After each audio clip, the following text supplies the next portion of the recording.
Pose super market pose ആണ് ഇപ്പോൾ discuss ചെയ്യുന്നത്. ആദ്യം യൂട്ടിലിറ്റീസിൽ കൗണ്ടർ ക്രിയേറ്റ് ചെയ്യുക. കൗണ്ടർ എന്നുള്ള ഓപ്ഷനിൽ ക്രിയേറ്റ് കൗണ്ടർ ക്ലിക്ക് ചെയ്യുക.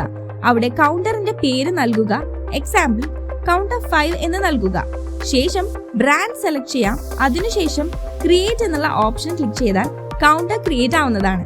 ദെൻ നമുക്ക് പോസ് ബട്ടൺ ക്ലിക്ക് ചെയ്യാം. ഇവിടെ ആദ്യം വരുന്നത് കൗണ്ടർ സെലക്ട് ചെയ്യാനാണ്.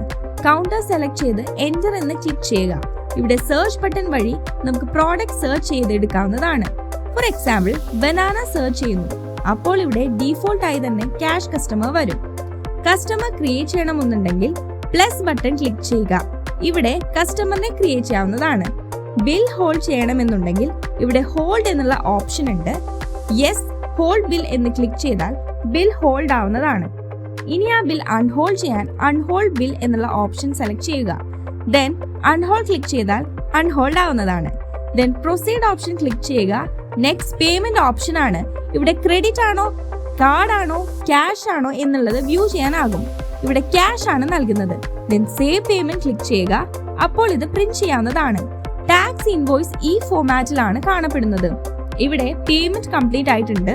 ഇത് ബിൽസിൽ കാണാൻ സാധിക്കും. പേയ്മെന്റ് എല്ലാം നമുക്ക് വ്യൂ ചെയ്യാൻ സാധിക്കുന്നതാണ്. അതുപോലെ തന്നെ പ്രിന്റ് ചെയ്യാനും സാധിക്കും. കൂടാതെ ഡെലിവറി ഓപ്ഷൻ അവൈലബിൾ ആണ്. ഇവിടെ ഡെലിവറി ബട്ടൺ ഓൺ ചെയ്ത് നമുക്ക് കസ്റ്റമറിന്റെ പേര് നൽകാം. അതുപോലെ തന്നെ അഡ്രസ്സും ഡെലിവറിയിൽ നൽകാം. പ്രോഡക്റ്റ് സെലക്ട് ചെയ്യുക. അതുപോലെ ഒരു കസ്റ്റമർ ക്രിയേറ്റ് ചെയ്യാവുന്നതാണ്.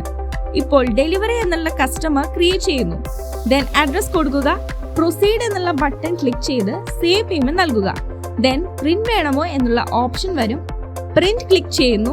അപ്പോൾ പേയ്മെന്റ് സക്സസ് ആകുന്നതാണ്.